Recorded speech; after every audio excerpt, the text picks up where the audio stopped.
Hello everyone and welcome to 10.1, chapter 10, which deals with hypothesis testing, but now we're using hypothesis testing with two samples. So let's say, for example, we have two means or two proportions or data that's in pairs. Okay, so let's begin. So let's say you wanted to test a claim that involves two groups. Let's say you wanted to do types of breakfast eaten west and east of the Mississippi River. So we do a hypothesis test, but it's a little different. Okay, so we've learned so far how to do single means and single proportions. We're just going to compare two means, okay, or two proportions. It's the same procedure, but it's just a little bit different. So you have to work with two groups to compare, right? The groups are either independent or matched pairs. Now, independent groups consist of two samples that are different, right? So samples that are selected from one population are not in any way related to the other samples. Now, matched pairs are two samples that are dependent. So a lot of times when you have matched pairs, it's just one relies on the other, or they're connected. And then what we do when we're testing matched pairs, we use the population mean. When we're testing independent groups, we either use mean or proportion, depending on what kind of data we have. Okay, so independent groups, we usually use the test of two population means or two proportions. And then matched or pair samples, we use one population mean of differences. We take the difference and then we work with that. So 10.1, we're going to start with two population means with unknown standard deviations. Okay, so let's say we have two independent samples. We have simple random samples from two different populations. And if the sample sizes are small, the distributions are important. They should be normal.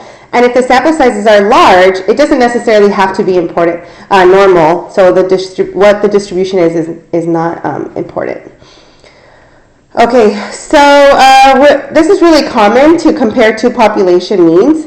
And it just depends on the means and standard deviations. Okay, so in this case, we're looking at the situation where we do not know the standard deviation. Okay, so the way that we do this, we look at the difference of sample means. Okay, and we're going to use a t-score, right? A t-test, because we do not know the population standard deviation.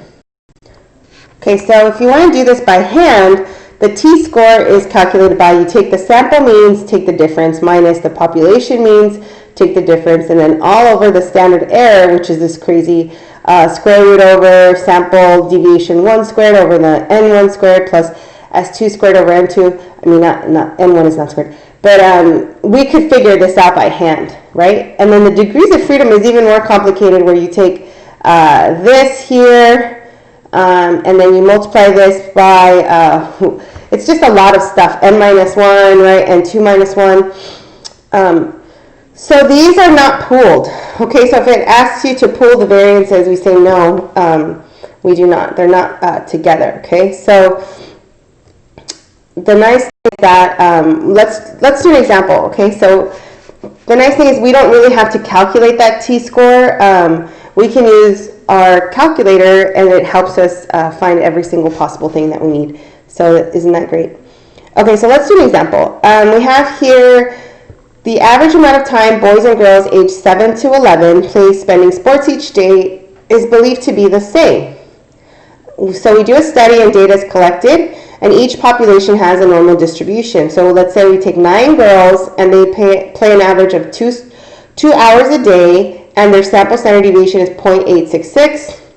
And let's say we take 16 boys and the average they spend playing sports is 3.2, and the deviation is 1. And the question is there a difference in the mean amount of time boys and girls aged 7 to 11 play sports each day? Test at the 5% level of significance. Okay, so we do not know the population standard deviation, right? We do not know that. So we're going to let this be mu sub g represent the population mean for girls, and mu sub b is for boys. And this is a test of two independent groups or two means, right? Two population means. So the random variable is the difference in the mean, sample mean. There should be a bar up here and a bar up here. And our null hypothesis is that they're equal. So if we take the difference, it's equal to 0. And the alternative is that they're different. So it's just mu sub g does not equal mu sub b. Or you can take the difference and say that does not equal 0. Okay? Now, that's how the reason we know this is because it says, are they the same or different, right? It's believed to be the same, but we're going to see if it's different. Okay, so that's why we can assume that. And this is a two-tailed test, obviously. All right, so the distribution for the test, we need to use that T degrees of freedom, where we use that degrees of freedom formula. Okay, and we do not pull the variances. Okay, and we're going to use a student's T distribution to calculate the p-value. So I'm going to show you how to do that in your calculator right now. Okay, so we hit stat, and we go to tests. And we're doing a 2-sample t-test, okay, because we don't know the population standard deviation. And then we're going to stats, because that's what we have. We have stats. We have x bar 1, which is the sample mean, right? And this is all given in the last screen, right? We have 0.866 for S1, 9 for N1, right? 9 girls. And then for boys, it was, I think it was like 16 or something. But that sample mean for boys was 3.2. The standard deviation for boys was 1. And then the number of boys polled was 16. So we put that in there. And then it does not equal, so we hit that does not equal. The equal sign with the line through it. And it's not pooled, so we leave it as a no. And we go down, and we hit calculate. And there it is. Okay, so now our p-value is 0.0054, and we have everything that we wanted. So let's look at the graph. So we go back to tests, back to 2-sample t-test. Okay, hit enter, and then we scroll all the way back down, leave everything the same, but instead of calculate, you're going to hit draw. And then there it is. Nice, right? Okay, so it's a very small p-value. So here it is in the book. The book draws it differently, where you can kind of see the tails at this point, but it's so small, 0.0028. So what that means is you take, how do I know that this is 1.2, you guys? Where do I get this? If I zero is from the hypothesis that they're equal, right? The null hypothesis is that they're equal. So if I take the differences, it should be 0. The difference between two equal things is 0. Now the sample mean, if I take the difference of the sample means, so girls minus boys, I get negative 1.2. So that's this value right here, the sample mean difference. And since it's two-tailed, I need the other side to reflect that. So that's the other side. And then and since two-tailed, this is filled in, and that's our P. So then here, so alpha was greater than 0.0054, I think it was, or 56 or something. The level of significance is 0.05. Our alpha is 0.05. It's definitely greater than the p-value. So, you know, you can say it's less than, the p-value is less than alpha, however you want to think about it. So basically, we reject the null hypothesis, okay? So remember, if the p-value is low, the null must go. So the p-value is less than alpha, we reject the null hypothesis, and we say, yes, the means are different. So how can we restate this? We say, at the 5% level of significance, the sample data shows that there is sufficient evidence to conclude, and then this just comes from the problem, mean number of hours that girls and boys play sports per day is different, right? Yeah, so either one is greater than the other, right, or boys is greater than girls. Okay, let's do another one. Super fun example number 2. So studies done by a community group in 2 neighboring colleges to determine which one graduates students with more math classes. College A samples 11 graduates. Their average is 4 with a standard deviation of 1.5. College B samples 9 graduates. Their average is 3.5 with a standard deviation of 1. Community group believes that a student who graduates from college A has taken more math classes on the average. Both populations have a normal distribution. Let's test at a 1% significance level. And let's answer the following questions. Is this a test of two means or two proportions? So you can pause the video at any time to answer these questions. I would pause it right now and then try to answer them and then see what we get. Okay, so the test of two means or two proportions. If you said two means, congratulations. Now, are the population standard deviations known or unknown? Are they given to us? Do we know? We don't know. They just give us the sample standard deviation. Like this standard deviation of 1.5 has to deal with the sample. Okay. Now, what distribution would we use then? We would use a student's t. Why would we use a student's t? Because we do not know the population standard deviation.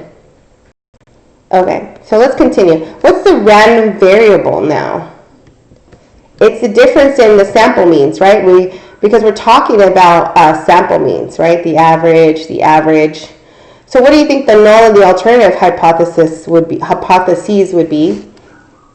So the null would be that, so we want to determine which one graduates with more math classes, right? So the community group believes that a student who graduates from college A has taken more on the average. So this is the claim, right? Strictly greater than, so mu sub A is greater than mu sub B. So then, of course, the contradictory argument would be that it's less than or equal to. So mu sub A would be less than or equal to mu sub B. So is this going to be right, left, or two-tailed? So if you guessed right, then you're correct. It's a right-tailed test. Okay, so same situation. What's the p-value? Do we reject or not reject? And what's the conclusion? So let's look at how to do this on the calculator. Okay, so we hit stat. Here we go to tests. Okay, two sample t-test. Okay, we have our stats, right? We have 4 math classes, standard deviation of 1.5, where they sampled 11. College B has a mean of 3.5 with a standard deviation of 1, and they sampled 9 graduates. Okay, so it's greater than, and then we hit enter, and that is it. Our p-value is 0.192. 8, and let's look at the graph. Oh wait, no, I went to z-test. I need to get out of there. Oops. Can I get out of there? Test, t-test, two sample t-test, and then same dealio, and then go back and then hit draw. And there you go. And that is our p-value, 0.198. So you can see p-value is 0.1928. Do we reject or not reject? So what do you think? What was the level of significance? I believe it was 5%. Oh no, it was 1% significance level. So definitely this is greater than 1%. 1% is 0.01 as a decimal, yeah? So this is greater. So if the p-value is high, right? We don't have enough information. Okay, the p-value has to be less than alpha, right? So we do not reject. Okay, so we do not reject the null hypothesis. We don't know enough. Okay, we do not have enough evidence. So at the 1% level of significance, there is not sufficient evidence to conclude that a student who graduates from college A has taken more math classes on the average than a student who graduates from college B.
Okie dokie. Let's do another one.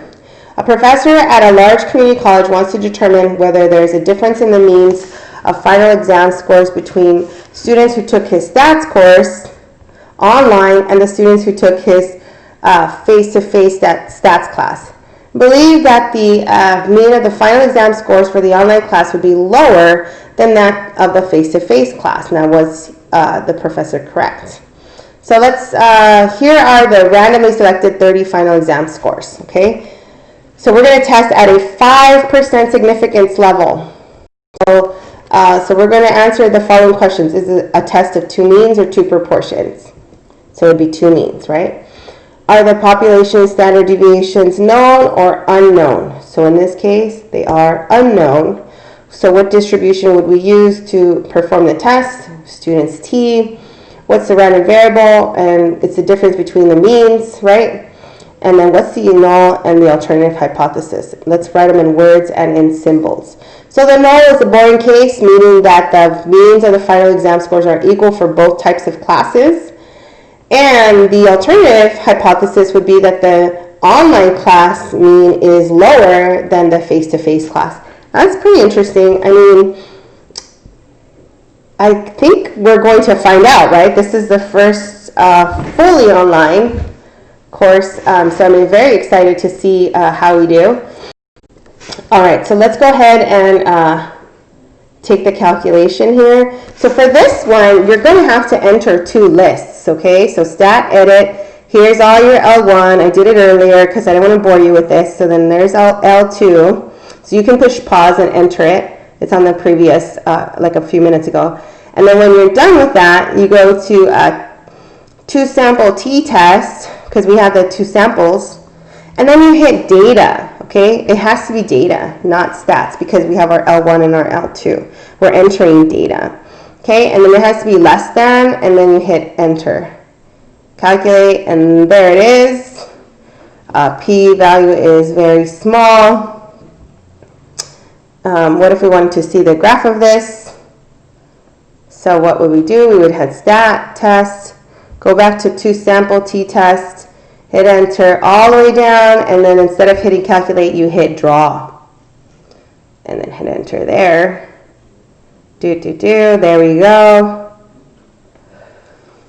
And you can't see it because it's so tiny, because it's such a little value.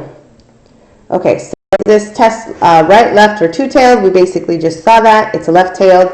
What's the p-value? It's a tiny amount, 0.001, so it's 0.1%. Now, would we reject or do not reject or fail to reject? In this case, the level of significance was 5%. 5% as a decimal is 0.05. So p-value is definitely less than alpha, so we reject the null hypothesis.